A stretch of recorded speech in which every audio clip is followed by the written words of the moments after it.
Warning. The following review includes spoilers for Spider-Man Across the Spider-Verse. If you would like to remain unspoiled, go keep your local theater alive and see the movie. You wouldn't steal a car. Piracy is a crime. 123 Movies is not a good alternative. Trust. My first time watching Spider-Man Into the Spider-Verse was right before Spider-Man No Way Home came out, all the way back in November of 2021. Before that, I had given it numerous chances. I just didn't really get into it. But that time, I worked through it, and I actually really liked it. Of course, the animation is phenomenal, and the characters are so well written, but I had some issues, like, I thought the story was a bit small for an idea as grand as the Multiverse. And now, after seeing what it was building up to, I now understand why they started off small. But some hot takes that people get mad at me for.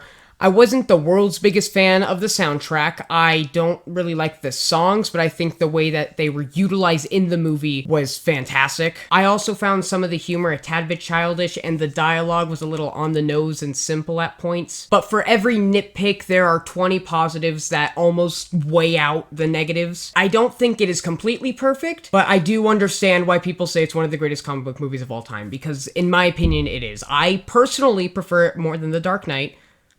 Sue me. But none of that really matters right now, because today we are talking about a sequel in bigger brother, Spider-Man Across the Spider-Verse. Before that, however, let me introduce myself one last time. Alright.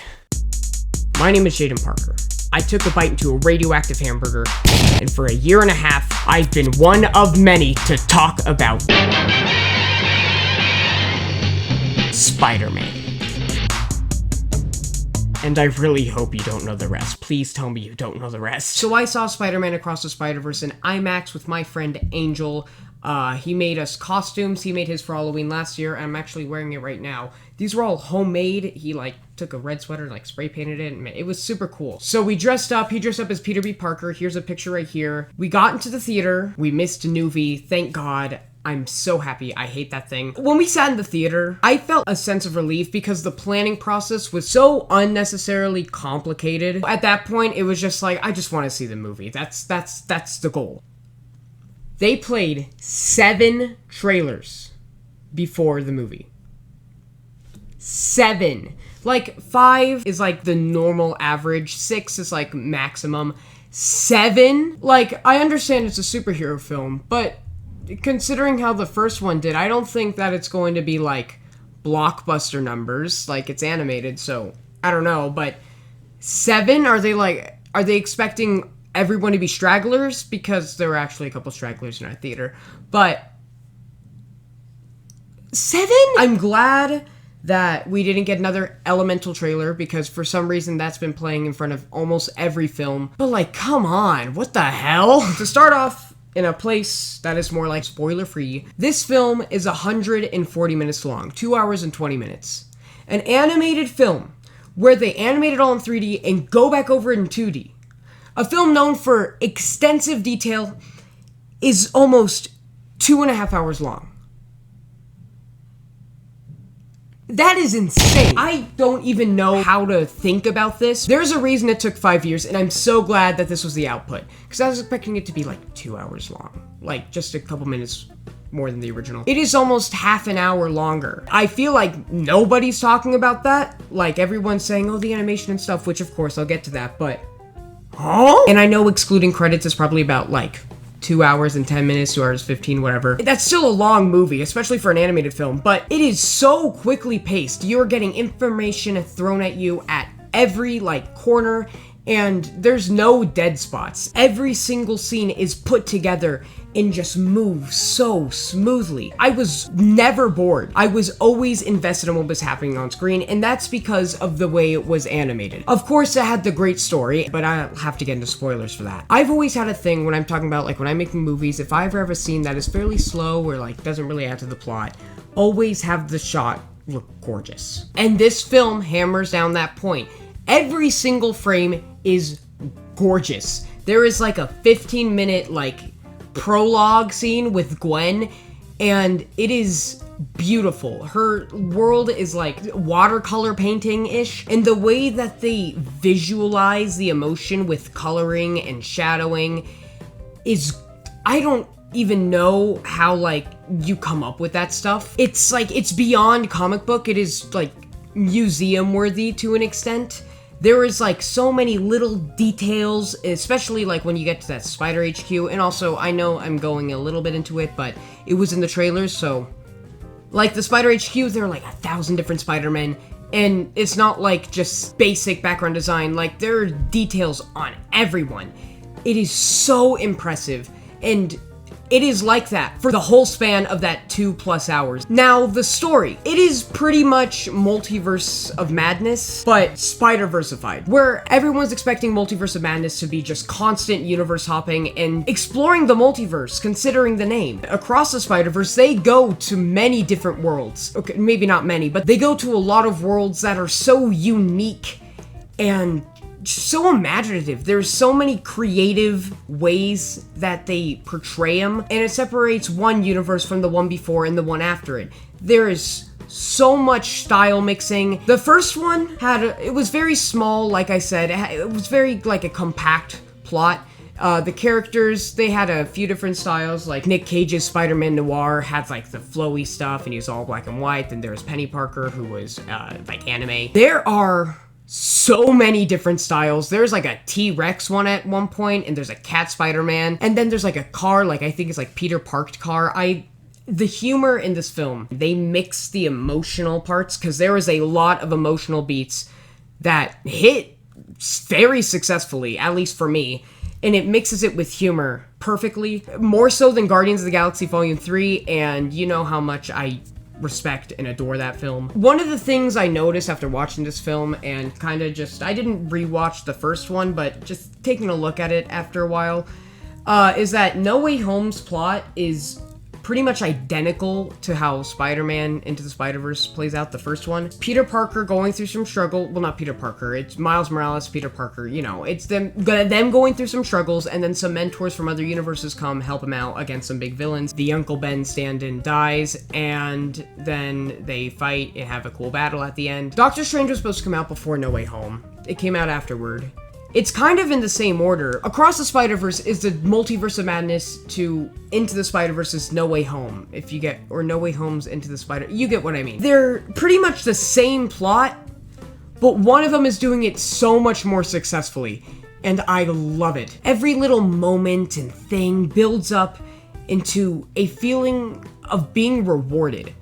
Like, there is so much satisfaction, and I'll get to that in spoilers, where people are like, but I wasn't satisfied. Listen, I was amazed and so happy that it turned out this way. People were complaining about, like, superhero fatigue, where, like, Ant-Man and the Wasp, everyone dropped off, then a bunch of people go and watch Guardians of the Galaxy Volume 3, and they're like, damn! And then they watch this, it's like, there wasn't superhero fatigue. There just weren't, like, good superhero movies coming out. Like, Black Panther I thought was good, but I can understand why some people were, like, iffy about that. I think this is what we needed, because hopefully, if The Flash is as good as everyone says, then we're gonna have a pretty successful summer, and this is gonna be the year to, like, revitalize the comic book movie. This gives me so much hope for that part of the industry. If you give people creative control and just make it, like, a little looser, because I get it, you're building up to Secret Wars, but not all your projects are, and some of them are saying goodbye.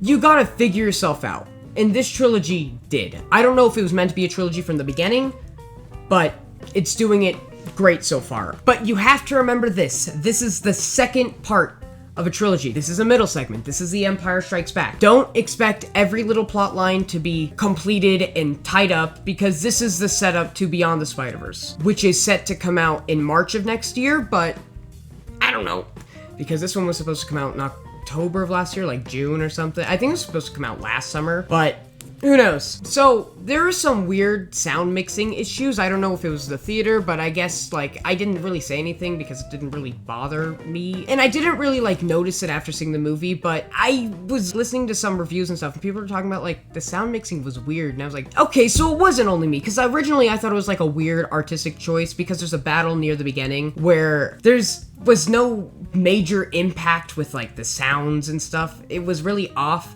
And the rest of the movie is fine, at least for me. I saw it in IMAX at, like, a Regal. So, I don't know, but I guess I wasn't the only one having that issue, and I will have to wait till, like, it comes out on Blu-ray or something to see if it was made like that. I thought it was, like, an artistic choice because it's supposed to be, like, super emotional and stuff, so the impact is quieter, but I don't know. And along with I don't know, I wasn't expecting Spot to be this amazing. I wasn't familiar with him until they announced him. And then when I saw the trailer, I was expecting him to be like comedic relief, just that ATM scene at the beginning and just have like a bigger villain. I was expecting him to just be like concept art, like exactly that. And it was just going to be like, okay, hypothetically, what if we threw this guy in there? He slowly became one of my favorite villains because I read a couple comics with him in it, and I just saw some amazing stuff, and I loved his design, and I loved the concept of what and who he was. This film blew my socks off. It ripped my socks off. It threw them, chomped it up, and spit them out with how incredible he was. He's played by Jason Schwartzman. I didn't know that afterward, but then I was like, because I recognize his voice, and it's because I love Wes Anderson. I literally have an Asteroid City poster up there. He was so funny. Along with this whole film, like I said, the humor's great. And the fight scenes with him were... Talking about fight scenes, Miles Morales is probably my favorite... Okay. I get it, the Peter Parkers and stuff, but that archetype, it's nice seeing a new character take up the mantle, because with Spider-Man Into the Spider-Verse, I really liked Miles Morales, so thank you, Donald Glover. He's just so cool and witty, and he's grown. It's like Luke Skywalker, where he was, how can I put this politely? He was a for the first 2 Star Wars films, and then in the third one, he's a badass. He's kind of like that. And I feel like, because he's not annoying, he's so, like, I wrote down, he's very witty and he's so cool. He's got so much swag and stuff. And he is a very interesting and, what's the word?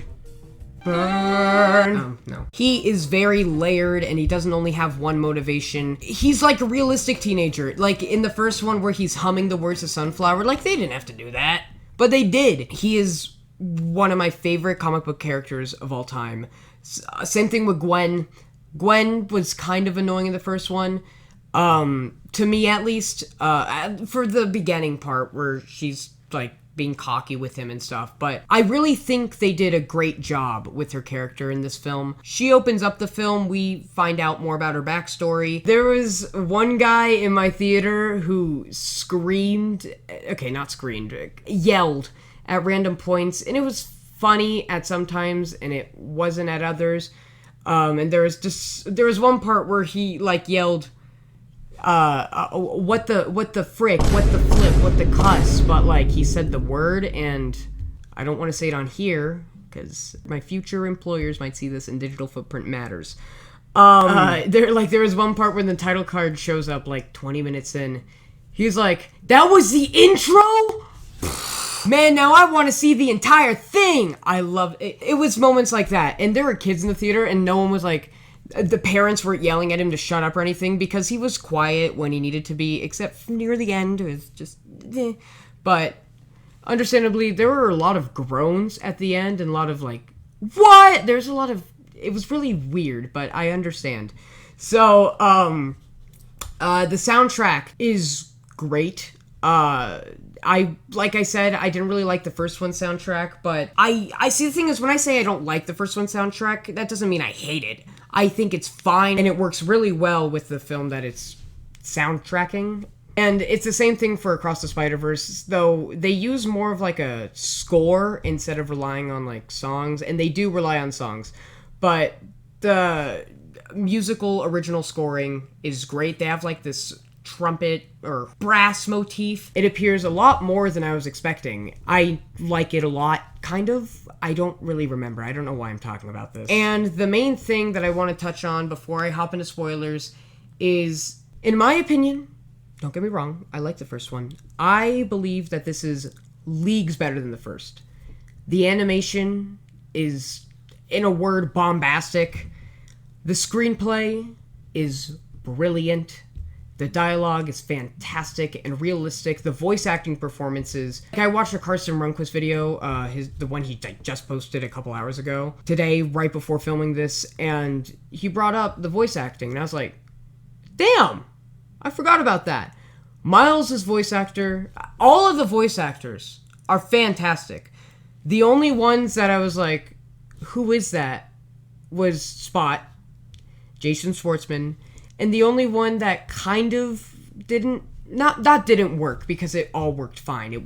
I think the only one that I kind of noticed wasn't like as good, I guess, or as seamless as the others was Oscar Isaac as Miguel O'Hara or Spider-Man 2099. I don't know why. It didn't like, there was probably like maybe one or two dumb jokes, and they say crap, and I know crap is like a substitute for some no words, and this is a PG movie, but they say some other words in this movie that I was not expecting for a PG movie to say. Like, I wasn't expecting.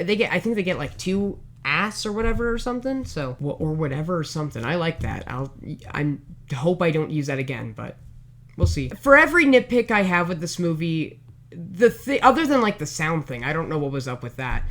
Every nitpick I have, I don't have a solution for it. I could not come up with something better. And I have a feeling that this is going to be a film that will be appreciated when the third one comes out. And now we're going to dive into spoilers. So if you have not seen the film yet, I don't know why you're here, but go find, there's going to be chapters and stuff, hopefully, but go down the description, give you a 10-second countdown.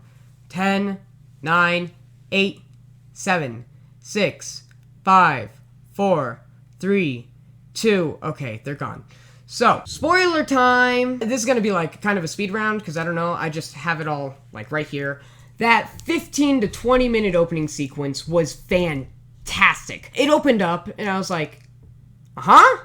I knew it was going to focus more on Gwen, at least more so than the first one did, but you really get a lot more of her backstory. I was shocked, and it's not only there, it goes back, like, later on, and the main thing I want to focus on is the Vulture. I love his design. I love the papery aesthetic look, and the gag that plays into that look, and the fight is really cool. It showcases a lot of the guilt she has for Peter Parker's death, and the weird relationship she has with her father, because I like that they kept Captain Stacy alive, and that her mom died. That type of stuff, it's like, especially with how they talk about the canon events in this movie, it works a lot. I just had a realization. Okay, so I know that I might put this later, but you know how the canon events, like, how long have I been recording for? Before I forget this. Okay, 30, damn.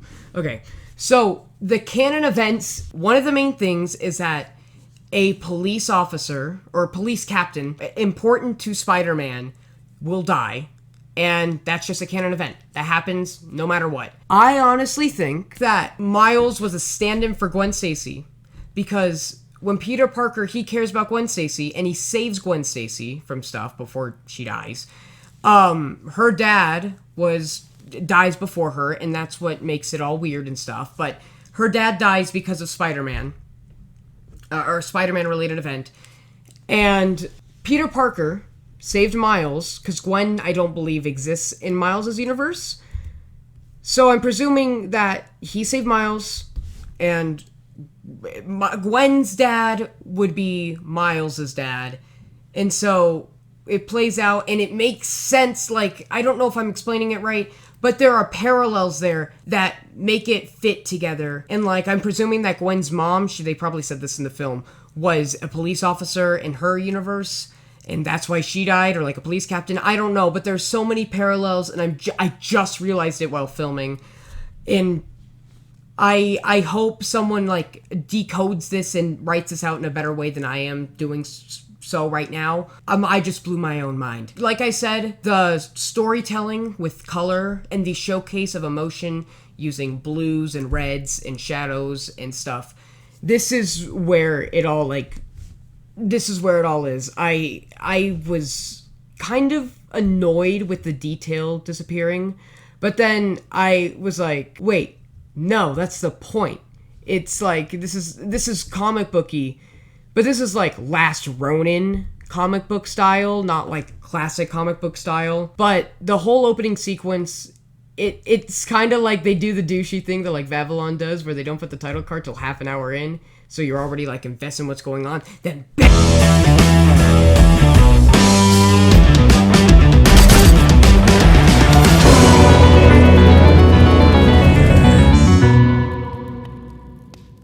and the music cue they used is so, like, I don't like to use this word, but it is the most hype title card ever. It hypes you up. It fills you with adrenaline. It's like you watched Wolf of Wall Street for, like, a second. You get all that energy, then you get thrown to the rest of the movie. It is cresting over the lift hill on a roller coaster, and then that whole thing was the build-up, and as soon as you get, like, the cliffhanger and stuff, bam! You get that hit. And then the rest of the film is the rest of the roller coaster. It's not like Twisted Colossus where it's the roller coaster and then you stop halfway through, you go up another lift hill, then you go again. The whole thing is just bam, bam, bam, bam. I don't know what roller coaster is like that, like off the top of my head. I can't just like say one. There are no mid-course breaks, there are no trim breaks, it is full speed the whole time. So like I said, Spot is one of my favorite Spider-Man villain. He's probably my favorite, at least in design. Green Goblin is like Halloween masky, Spirit Halloween, and he's very classic, and I respect that, but also like I was expecting him to be, like I said, a comedic relief. I'm so enthralled that he is the primary antagonist of this trilogy, because he just disappears, and I was expecting it to be like, oh, I'll get you again, Spider-Man, someday. No, he goes for it, and he like has some weird connection to the multiverse with the spots. It's so cool. I love the design of his character too, like even more so than the comics, because you can see like the sketch marks and stuff. And those to some people look unfinished, like that's the style. It's kind of a sketchy style. It's beautiful. The connection he has to the original, where he's the guy that gets hit by the bagel that Miles throws while Peter B. Parker are escaping from, what is it? Kingpin and what's her name? Olivia Octavius? Or Doc Ock from his universe. When they're escaping, he throws a bagel. I'll put it right here. Where do you think you're going? He took a bagel! Alright, time to swing, just like It's so funny. And with the multiverse stuff, they lead into one of the funniest gags I've ever seen. And I forgot what leads up to it, but they lead up to Lego Spider-Man. But not only Lego Spider-Man. He is like looking out a window or something right next to J. Jonah Jameson's desk. As always, J. Jonah Jameson is played by J.K. Simmons. I was shocked. I was not expecting that. I was so hyped up there, and I was like, damn, so we're really doing this. With J.K. Simmons being J. Jonah Jameson, that kind of ties into like the Raimi films and Tom Holland's films, and guess what double downs on that? They completely acknowledge the other Spider-Man films. I was expecting some weird fan service stuff with like the multiverse and like maybe Tom and Andrew and Toby were going to show up, but I'm presuming that's going to happen in the next one, but I'll talk about that, like I said, in a little bit. Cool down. They already mentioned No Way Home in the trailer, but they name dropped Doctor Strange, and I was not expecting that. Maybe they did in the trailer, but I think I only saw like the first two trailers. I wasn't really hyped for this movie. I was maybe like a couple days beforehand, but I was just kind of skeptical because this first one, I didn't see it in theaters. I saw it on cable, Netflix, whatever. But the way it plays in to the other ones and acknowledges that if we're going to tackle the multiverse plot, we're going to tackle all of it. We're not going to pretend that only some of it counts, because that means, like, with the MCU, they're ignoring the fact that there's a DC universe and stuff. Like, I'm presuming that this one is going to make some gags about, like, DC and stuff in the next one, and, like, I don't know, like, Harry Potter, I don't know. Secret Wars is not going to make sense, because if, like, all the universes are, like, fighting for one main timeline. What about the other fictional universes? Is that not a part of the multiverse? Not only is No Way Home mentioned, but we get some footage of Spider-Man 1 when Uncle Ben dies. And then we get the one of Andrew, I believe, by Captain Stacy's body. And usually it would be a cheer moment. I think everyone was just like jaw on the floor. Like everyone, since they cut to the clip when they were talking about Uncle Ben dying of Toby crying, and that's like a whole meme, so everyone's kind of giggling.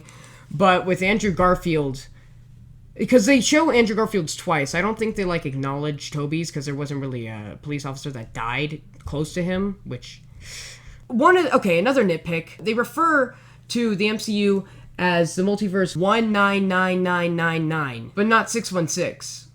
And I understand the comics are 616, but MCU called themselves 616. But they're still calling them that, even though they're 999. It's stupid and weird and annoying. So, like, why? It doesn't matter. Just call yourselves what you are. See, comics are 616.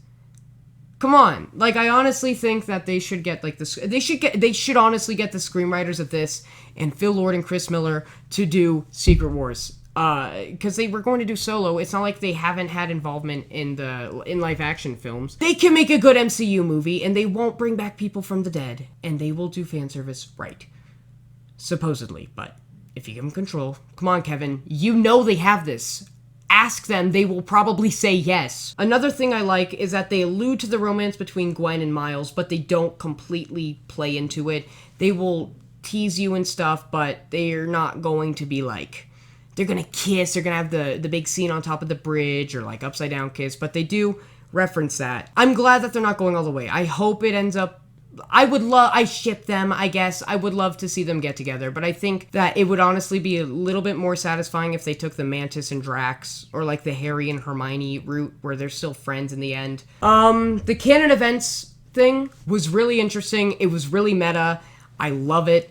I'm glad that they're not being super cocky about it, and they're taking a nice look at the stereotypes of comic books, and like how every Spider-Man, they always have the same origin, and it works. Honestly, they bring it up, and they don't like disrespect the previous ones, because it is a part of the story, and they don't like disrespect it. They don't disrespect the stereotype. And they don't try to make it too serious either, because like I said, they add the Toby crying meme. But it works. They're you can take it seriously.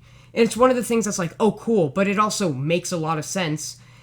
It ties the comics together. It, like, all the different comic issues and, like, runs and stuff all link together due to this thing. I also think the Spider-Man HQ, though it doesn't really make sense from, like, a logical standpoint, like, they haven't talked about it in anything other than this, but I think that it was pretty cool to see it all together. There's the Troy Barnes cameo. Love that. I'm so glad that he was in it. Okay, so Donald Glover is in Homecoming. There's a deleted scene where he calls his nephew and he refers to him as Miles, and everyone was like, okay, so he's the Prowler and stuff. So when he shows up in this movie, he is the Prowler, and I get that he created Miles Morales, but he plays the Prowler. It's so funny. Speaking of the Prowler, Miles Prowler? Huh? Like, okay, when he showed up, I was like, that's badass. Because I was expecting Uncle Aaron to do... I don't know why I'm calling him that. I was expecting Aaron to do something to Miles, but it was even scarier seeing Miles, and he's got some badass shoes that my friend really wants. And when Aaron showed up in the doorway, everyone was shook. Everyone was... What? Because we realized he wasn't home. When his mom said, "Who's Spider-Man?" I thought she was joking. Is gonna be like, The ending is so overwhelming. I love it. And honestly, since it's a cliffhanger, people are like, dude, we're gonna have to wait another year. What? Why are you complaining? Dude, that means if you were so irritated by a cliffhanger, that means the rest of the movie did its job perfectly. It is doing exactly what it was meant to do, and you might not like that, but that is how movies work. Even though you like a 4-hour-long movie, you wouldn't get more of it. Like, that's not how it works. Trilogies are how movie series usually go, and they're usually fairly successful. So the next one is supposedly the final part, and I hope it's a final part, and I hope it's as good. They kind of end this the same way Fast X ends, where it ends, like, right at the cliffhanger. It has such a good ending, like the montage of Miles swinging, and he's got, like, all the quotes and stuff, and then you see Spider-Ham. I don't know. Like, Gwen gathering all the characters and stuff, and, like, Miguel O'Hara. There's so many loose plot lines that I can't wait to see get put together. The only thing I'm afraid of is that there's going to be too many things going on in Beyond the Spider-Verse, but I'm putting my trust in them. It's probably going to be great. It's probably going to be fine. Yeah, I don't know where they're going to go from here. This is probably going to be one of the greatest trilogies of all time. But let's get it out of the way. My Beyond the Spider-Verse series. My first one is that I believe that Gwen will have an Andrew-style redemption by saving Miles in a battle sequence.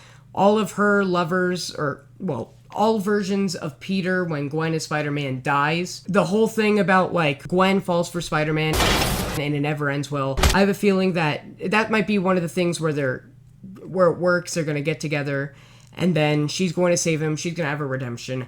I don't know whether or not Miles' dad is going to die. I think that is a fantastic conflict. It is so meta, and how it's a canon event, and there's a whole joke where it's like, oh, it's not a bad thing, because I just remember it's a canon event, so every version of me that happens to me. I believe there's going to be a badass Miles v. Miles fight. I don't think we've gotten a great power, great responsibility, so I think Miles is going to learn that. Toby, Tom, and/or Andrew, like all three of them separately, or one of them, I think they're all going to appear together at some point. Maybe not Tom, because he's still got his movies going. I hope Beyond the Spider-Verse has a longer runtime than this, but we'll just have to see. And my last one is that it will get delayed, and honestly, if it gets delayed, I don't care if I have to wait more, as long as the final product is as good as this. Because like I said, alright, spoiler-free people, like I said, every nitpick I have, I don't have a solution. There is no other way that I could go about it. So, I honestly, and I've been calming down about this, but if you don't know my rating system, an 8 out of 10 to a 9 out of 10 is a golden ticket, and 9.5 out of 10 to a 10 out of 10 is a trophy. This might be recency bias, but probably not. I'm gonna give Spider-Man Across the Spider-Verse a 10 out of 10.